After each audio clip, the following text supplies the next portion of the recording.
Either is fine with me. Yeah. Yeah, Maj, I believe Dr. Mutunga said that he would speak when he wants to. I'm not sure that he wants to speak now. If he does, by all means, everyone is free to speak when they want to speak. I could add my voice if Dr. Mutunga does not want to speak now. And everybody else, you are free to contribute. This is a free platform. This is not BBI where the train left and nobody could get onto the train. Um, we are having a discussion, a robust discussion. So, Dr. Mtunga, if you're not prepared to speak now, I could go on. I'll come in after you, General. Okay, thank you. I thank Tony for giving that historical background. I think it is very important for us to always ground ourselves on firm foundations of history.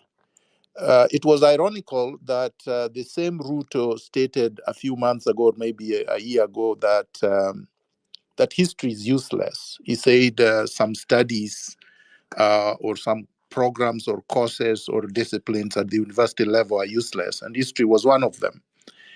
The reason being is that dictators, tyrants, are very comfortable when they are presiding over countries where people don't remember their past, where people don't know what has happened before, the tragedies that have happened before, the errors that have been made before, the atrocities that have been committed before, the plunder that have happened before, so that they can judge the present. Without that historical context, you would not be able to judge the present. Number two, without a firm foundation and grasp of history, you would not be able to know who is deceiving you, who is duplicitous among you, who is always betraying the people. Raila Odinga, as Tony has said, has betrayed Kenyans since 1982. He betrayed Ochuka Okumu and all the people that participated in 1982 coup attempt against Moi, against the autocratic government of Moi. And everyone else that was with him was hanged. He was the only one who survived. The same thing happened in 2018 after I swore him in. They targeted me, they abducted me, they tortured me, they sedated me, they transported. And Raila Odinga betrayed all the young people that died during the NRM protests and revolution of 2018. And there were a lot of people who died. And made a deal with Uhuru Kenyatta at night and turned up at Arambe House, quote unquote, having a handshake and saying that he was putting the country first, said that he was going to make sure that there was justice for those who had been killed and maimed and tortured, but then just filled his tummy and forgot about everybody else. Up to now, he did not attend any of the funerals of the young people that died in 2018, 2017, 2018. Raila Odinga has not mourned Chris Msando, who was murdered to prevent the elections of 2017 being credible and transparent. Raila Odinga never visited my home, never saw the destruction, never actually lifted a finger when I was being brutalized, and only came to the airport on the second attempt of me trying to come back to Kenya to pretend that he was showing some kind of solidarity, or he was in solidarity with me. But in fact, the people who were hearing his telephone calls as he sat there were telling me that he was talking with Matiang'i and the rest to keep me out of Kenya. This traitor has betrayed many, many, many people. It's all about his stomach. So when I saw him with the PS for Interior, Omolo, in Zanzibar, and then in Angola, I knew something was up. Because the question I asked myself, when did PS Omolo become PS for Foreign Affairs to be taking Raila around East Africa to campaign for his candidatures for AUC? Why was Raila doing this in the midst of people mourning the dead who had been brutalized by Ruto? Why was he doing this when bodies, not all bodies, had been recovered? When people who had been tortured were still, some of them, still in hospitals? When Ruto had not expressed any empathy and sympathy and had not condoled with families of those who had lost loved ones? Why was he doing this when Ruto had not even acknowledged that the deaths had been by police bullets? He blamed criminals, quote unquote, and he purported that the protesters were criminals and alleged that the protesters went to parliament and approached the armory in parliament to take weapons. The question is, until Ruto mentioned the armory, I didn't even know there was an armory in parliament. And if I did not know, and many of the people that I spoke with did not know, how the hell did he think that the Gen Zs who were just born the other day were aware that there was an armory in parliament and that they wanted to seize the weapons? Was any of the protesters caught with any weapon? The answer is no. Did they arrest anybody? And they have actually arrested and abducted a lot of people. Whom have they charged with breaking into the armory? Can anybody actually break into an armory barehanded? Who was guarding the armory? How many weapons went missing? He has not tabled this kind of information before us, but he's blaming the protesters. He said the protesters are the ones who shot at each other. So now he's saying the Gen Zs and the millennials who were protesting peacefully took guns from parliament and shot at each other. We had a sniper that was stationed at parliament buildings and who was purportedly hired by the speaker or maybe even Ruto himself, who killed many people. Has he been arrested? Was he actually a protester? The answer is no. We have evidence of a police officer who shot randomly wearing plain clothes and shot randomly into the crowd and killed people. And his name has been circulated. People know where he was stationed. Has he been arrested? No. We have other officers, including retired ones, who are currently seconded to the government in civilian, holding AK 47s, shooting at the crowds. Have these people been arraigned in court? No. Then we have many bodies, including Denzel Omondi, whose body was floating in a quarry after being abducted by the police. Have any of these people been apprehended and charged in court? No. So we know for a fact that Ruto is responsible for issuing the orders of shoot to kill against peaceful and armed protesters. Does he need a dialogue to deal with that issue? Does Ruto need to dialogue with anyone to deal with extrajudicial killings and reckless use of firearm against unarmed civilians? Of course not. Does Ruto need a commission or a committee or a task force to, to fire his corrupt ministers? No. Does Ruto need a task force to dissolve his government? No. Does Ruto need a task force to deal with impunity? No.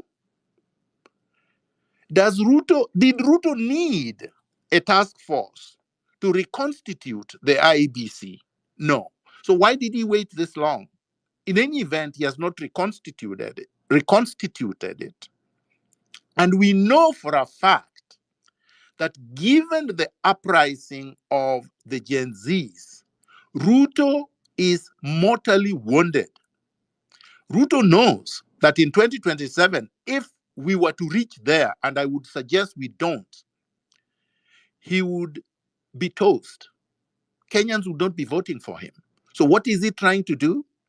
He's trying to choreograph a vessel, a vehicle, an outfit that can deliver a, a presidency on a silver platter. As Tony correctly stated, he has completely bought the National Assembly. So there are no checks and balances coming from the institution that is supposed to keep him under check. He has threatened and bought a significant portion of the judiciary. So the rule of law is a myth, a fictitious wish by many people. Ruto knows that the only check now he has are the young people on the streets. And he would like to cripple the young people by bringing PR stunts, choreographing task forces, illegal ones, and committees. And of course, the conman and his associates are always ready to assist them. Now, I have heard many people speak, including Ruto, and they talk about violence.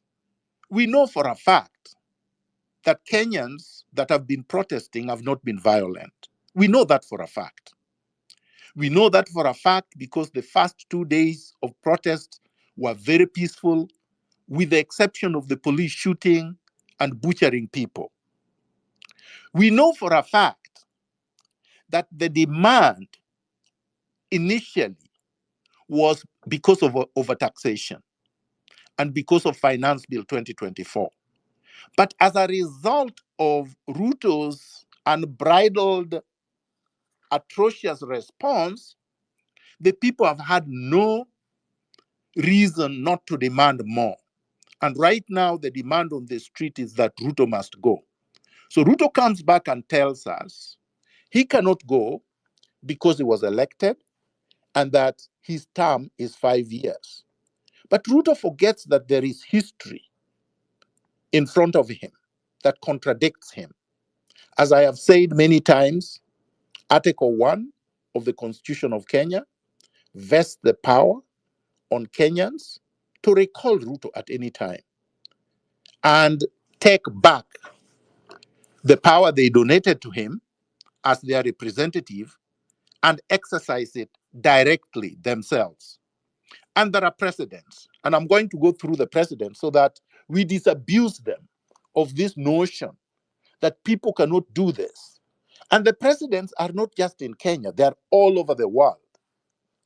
The first popular revolution in the world was in 1789, May 5th, 1789, in France. And that revolution took 5 years. It started on May 5th, 1789, and it lasted up to November 9th, 1799.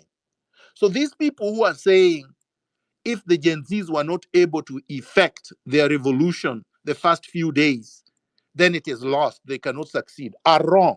Because even the French did not do theirs in one day. They did not execute the French Revolution in 1 week or 2 weeks or 1 month. It took 5 years to effect. Now, there are many that have taken a shorter period of time. And I'm only going to go through popular revolutions, not military ones, because that's what they want to suggest. That anybody who wants to remove them is looking to inflict violence or to use arms in order to remove him, that it is undemocratic and it is unconstitutional. The French Revolution was done by people on the street, and there was no use of weapon. Closer home, the Sudanese protests against al-Bashir dictatorship in December 2018 to April 11, 2019, 4 months, were also peaceful and did not involve the use of weapons. But al-Bashir, who was 1,000 times stronger than Ruto and had been in power for 30 years and was a military man, was removed from power. And he was removed peacefully without violence. Yes, people would say later on the military got involved and caused chaos. But those chaos were not caused by the people. And it is not always true that the mistakes that are made in other countries will be repeated in another country. Now, let's go to Burkina Faso, also an African country, the protest happened between October 21st to October 31st and removed Blair Compaore. This one took 10 days. Again, a dictator who had been in power for more than 30 years was removed by people on the streets. Let's go to the Philippines, 1986, February 22nd to February 25th, 3 days protest against Ferdinand Marcos, peacefully removed a dictator, a tyrant, without any uh, any gun being used. Let's go to Sri Lanka. Just the other day, March 2022 to July 2022, 4 months, they removed their tyrannical, their main tyrant, and he had to fled the country. Let's go to Romania in 1989. A dictator called Nicolae Ceausescu, again, was removed by police, by public peaceful protests. In other words, what am I saying? What I'm saying is that Kenyans must learn that we have historical precedents where a president that has become rogue, that does not respect the rule of law, that has abrogated the constitution, that subverts uh, the rule of law, that has tried now to castrate all institutional mechanisms of accountability, can only be brought to account through protests, peaceful, huge protests. There is no reason to dialogue with this man because he has already demonstrated that he's not interested in having a discussion. If he was interested, he would have not unilaterally constituted a committee to have a discussion with the thugs and conmen and purported to have power to appoint 152 people to have a discussion, a monologue with him, a meeting that he chairs as the main culprit that has inflicted harm on Kenyans. He wants to chair this team. Also, he would not have unilaterally abrogated the rule of law and then decided that he constitutes a task force to audit debts that were acquired illegally, and then appoints one of the creditors, a representative of the IMF, to chair that team. Even after the people have told him, you are wrong, this is illegal, and the courts have also issued orders, interim orders, telling him that he cannot continue. He was still making an assertion yesterday and today that those teams will continue to work. So Ruto is incorrigible, is irredeemable, is rogue, cannot be reformed, cannot change, and must be removed from power. So I will end there and say that my suggestion, in a nutshell, is that because of historical context, I believe Kenyans should be holding these demonstrations daily. And I believe Kenyans should be chasing after senators, MPs, cabinet secretaries, principal secretaries, senior bureaucrats, so that they cannot even go to their offices. We must make the country ungovernable wherever we are, so as to make this government fall so that we can go for fresh elections. That is not calling for chaos. That's calling for order, because chaos is the second name of this regime. I will end it there. Thank you. Thank you so much, Dr. Harry, for your contribution. And so I have two questions for you. First, I have a comment when talking about how people have been killed. There's an incident that actually occurred where, the name and the number of the policemen who murdered Kenyans was circulating online. And there's a Kenyan who called and asked him why he was killing the people. And he's on record. He was recorded saying, I'm sorry I did not shoot you too. So this shows, the level of confidence some of these people have while killing Kenyans. The policemen, nothing has happened to these policemen, and I think I posted about it in the morning and tagged also IPOA. I would like to request everybody else who's in the space and can help to really try to find a way that at least people who are working in the forces, or what has happened until now, just some justice can be, received for the victims, because it cannot be that the police were supposed to protect, even unethically, after killing somebody, go ahead and say to the citizen who's complaining that the only regret they have is why they didn't shoot. The question I have for you, Dr. Miguna, before I move to Dr. Mutunga, talking about the task forces,